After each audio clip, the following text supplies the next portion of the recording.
What's up, everyone? I'm Michael. Welcome to Dad Class, and today we're talking hospital bags, what they are and what goes in them. Now, your partner might be delivering soon, and you want to make sure that you're prepared. So I wanted to share a list of items that I brought to the hospital for us that just made our stay a little bit easier. To be prepared means that you have your bags packed and all ready to go well before the due date. This is to ensure that you have ample amount of time no matter what the case may be, whether that's an induction or a phone call from your partner saying, "Hey, honey, it's time, the baby is coming." I'm going to be breaking down the hospital bag into two sections, the essentials and my recommendations. But first, essentials. Clothes, and you're going to want at least 2 days worth, but the main focus of this is to make sure that you're comfortable. If you want to wear shorts, wear shorts. But I highly recommend bringing at least one pair of sweatpants just because the hospital can get a little bit chilly. Next is some sort of on-the-go bag or dot kit. And inside this kit will be all of your small travel items that you want to keep in one place. These include some of your toiletries like your body wash, shampoo, and conditioner, which the hospital may have, but it's not going to be highest of quality, so you want to make sure that you're bringing your own just in case. A toothbrush and toothpaste, deodorant, chapstick, because the hospital can be kind of a dry place and you want to make sure you're as comfortable as possible. Glasses and contacts, if you wear them. Saline solution for your contacts, again, if you wear them. And medications, again, if you take them. Next is the birth plan of your partner. Now, this is a guide for nurses and doctors that expresses the wishes and expectations of your partner for their birth, as well as time spent within the hospital. You're going to want to make sure that you make multiple copies of this plan and put them in every single bag that you bring to the hospital. This ensures that you do not lose it. It's one of those really nice things to have, and it's super helpful for the nurses and doctors that you give it to.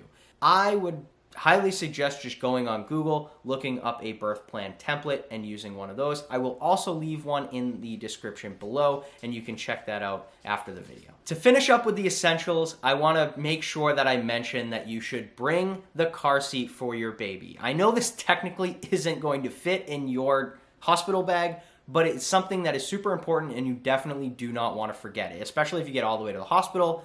Last thing you want to be thinking of. So make sure that car seat, the base, and everything for it is all installed in your car, ready to go for the next upcoming weeks. Now we're going to move on to my recommendations inside of your hospital bag to make your stay at the hospital just a little bit easier. First is a laptop or tablet. Now, the hospital has TV, but it can get pretty repetitive and boring, so having something that you can stream from or play games on will definitely come in handy. And labor can take pretty long, so you're going to want to make sure that your devices don't die. This means that you bring all the chargers for all of the devices that you bring. This includes laptops, tablets, as well as your phone. And I cannot stress enough, do not forget the charger for your phone.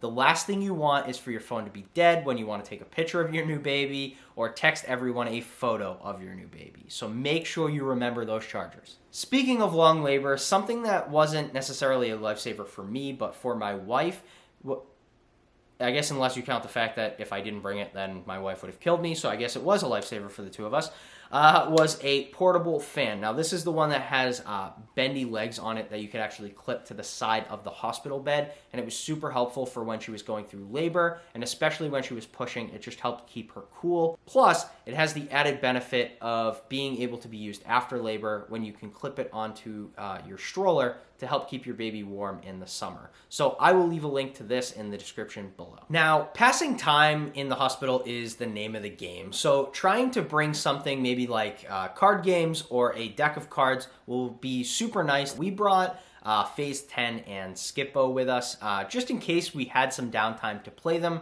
We ended up not being able to play them, but they are super nice to have. Next is a pair of flip-flops, which is really nice to have in the shower at the hospital, plus have the added benefit of just being really easy to slip on and off for the countless number of trips that you will be taking around the hospital. But make sure that you also bring a pair of comfy shoes with you as well. Now, most hospitals have a little snack area or vending machines where you can get snacks, but bringing your own snacks is definitely something that I highly recommend. Now, your partner is going to be starving after their labor, and when you get back to the room, you're going to be devouring snacks. So having your own, just so you don't have to spend extra time leaving the room when you have your new baby, and spending as much time with your baby as possible is definitely the way to go. Lastly are a couple of things to help make sleeping a little bit easier, because sleeping in a hospital can be difficult. Because hospitals can be loud and bright, I highly recommend bringing some sort of sleep mask